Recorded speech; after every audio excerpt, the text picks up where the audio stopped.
आपल्या देशामध्ये श्रद्धेच्या नावाखाली 11,000 लिटर दूध नदीमध्ये सोडलं जातं का, तर ते पाणी पवित्र करण्यासाठी. ही खरं तर अंधश्रद्धा आहे. आणि जिथं खरंच गरज आहे, मुलांना शाळेमध्ये दूध देण्याची गरज आहे, तिथं बादलीभर पाण्यामध्ये 1 लिटर दूध मिक्स करून पोरांना पाणी पाजलं जातं. ही आहे आपल्या देशातली खरी परिस्थिती. आता 11,000 लिटर दूध ज्यावेळेस पाण्यात टाकलं जातं, त्यावेळेस त्या पाण्यामधील माशांवरती काय परिणाम होईल याचा विचार कोणीच केला नाही.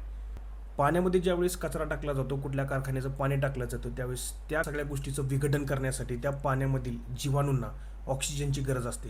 ते जीवाणू जे ऑक्सिजन घेतात, त्या ऑक्सिजनला आपण म्हणतो बायोलॉजिकल ऑक्सिजन डिमांड, BOD.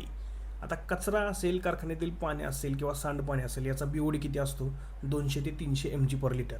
पण आता दुधाचा जर mg तुम्ही बघितला तर तो आहे 1,00,000 mg/लिटर. म्हणजे त्या जीवाणूंना दुधाचं विघटन करण्यासाठी जास्त ऑक्सिजनची गरज लागणार.